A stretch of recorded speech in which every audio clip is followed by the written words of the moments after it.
Hi, my name is Elaine, and I'm a channel manager at AT&T.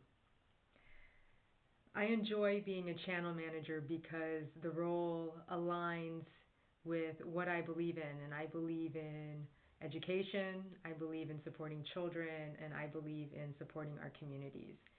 And the particular program that I manage as a channel manager that allows me to work with different work centers and partners in the business to ensure that we're staying compliant and meeting the requirements of the program as defined by the state government. I get to be part of something that allows AT&T to help close the digital divide with our community-based organizations, our schools, and our libraries in California. So what does that mean? So this program helps us provide services of a wireline and or wireless nature to approved applicants to the program. And so now we have schools, libraries, and community-based organizations having discounted services to our network to enable their information sharing with the communities, to enable educational access to the internet for children, to enable libraries to offer internet services to people who visit the libraries. So when I think of this program and what really warms my heart as a person, being able to be part of something that supports children and education and communities is really, really cool in what I get to do today. And this is a role that I've been working towards for over 2 years. So it's taken a bit of networking. It's taken me time to build skills to prepare for the role, as well as making sure that I have a network of people who understand what value I bring to the role and what I can do as a person being part of this organization that supports other programs above and beyond the one I do, but national programs that also support a similar endeavor in closing the digital divide.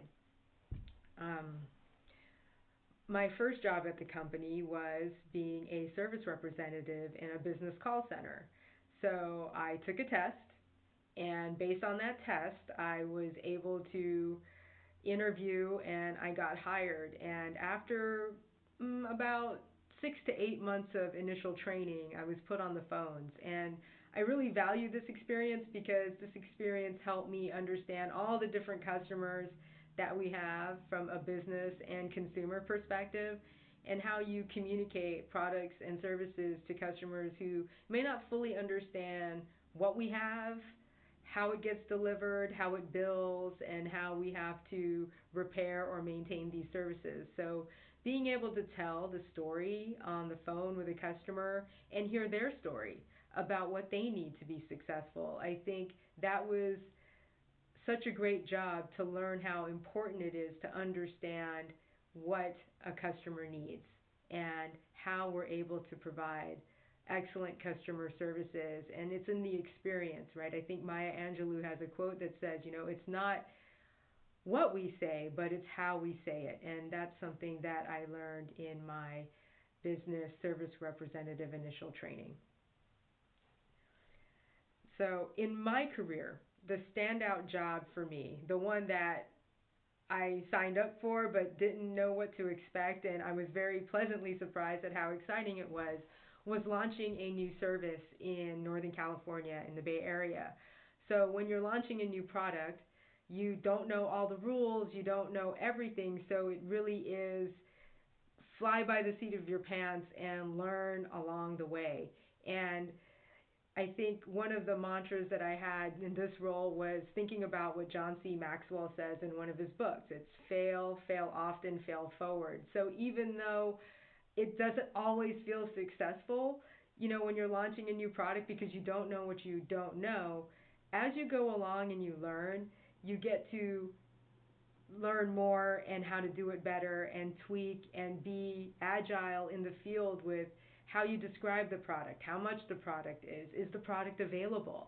And going from community to community, it would vary, but the entire enterprise of being part of something new, it was literally being in a startup at a company that's over 100 years old.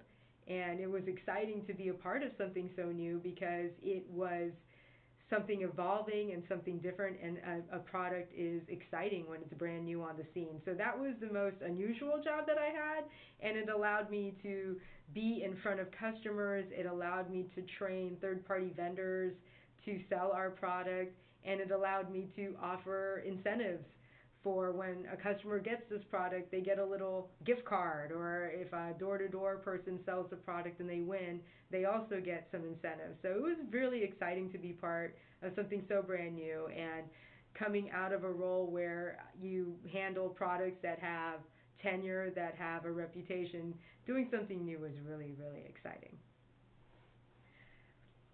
In terms of education and how, what kind of education path that I completed before working at AT&T, I did get a Bachelor's of Art in Comparative Literature.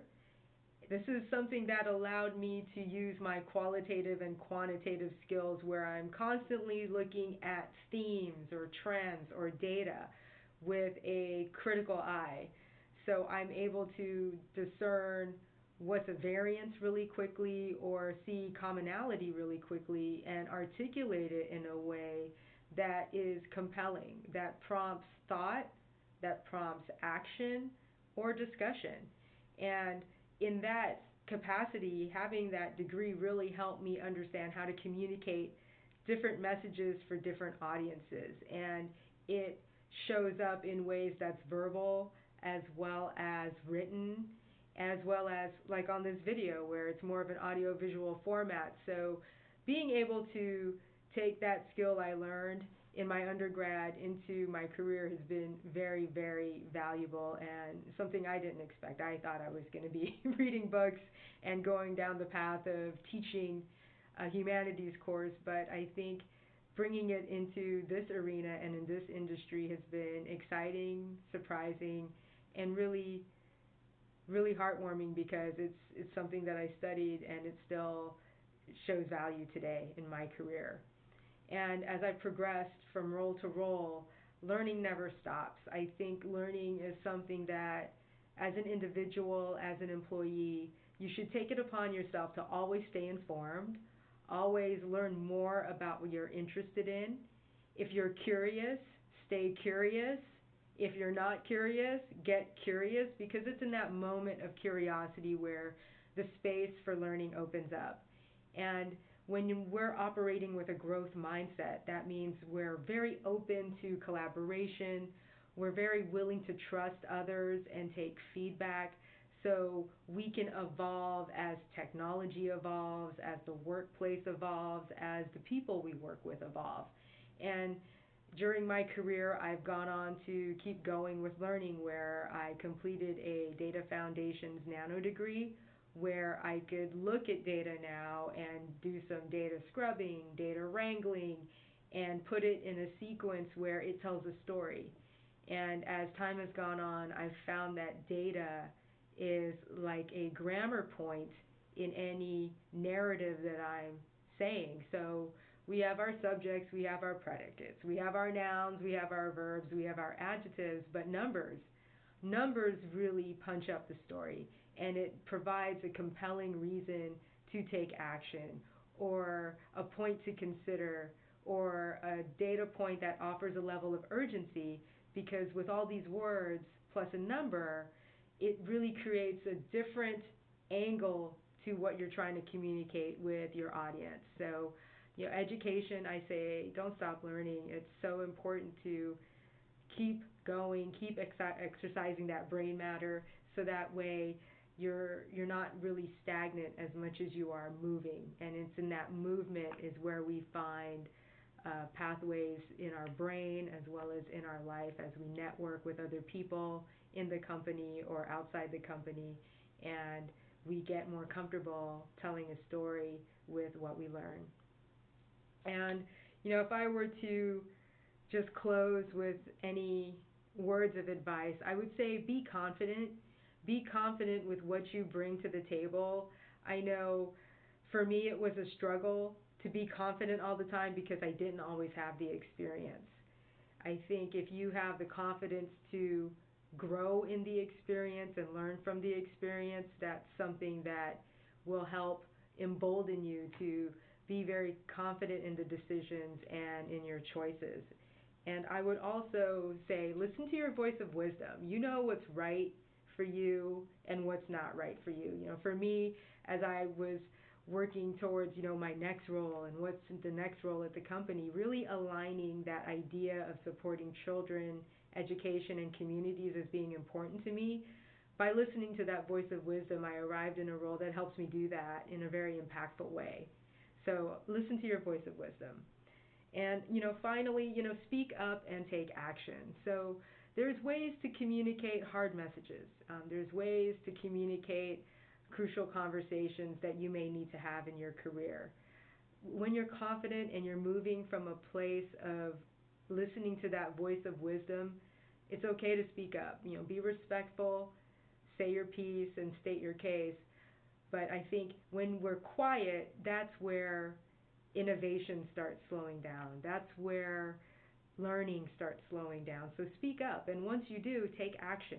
Think about what's next. What can move me down the path of what I want to see next, what I want to learn next, what I want to do next, whether that's in your career or in your life. Action is the thing that helps us stay moving. And sometimes, the next action is non-action, and that's okay. Maybe something is happening and it's best to just stop, take a beat, and then think about what to do next. So I would just say those four things. Keep it in mind. Be confident, listen to your voice of wisdom, speak up, and take action. And when you're doing that, as it aligns to what's important to you, you're going to have a really great, great work experience that you could hopefully also bring outside of work. So thanks for listening, and I hope you have a great day.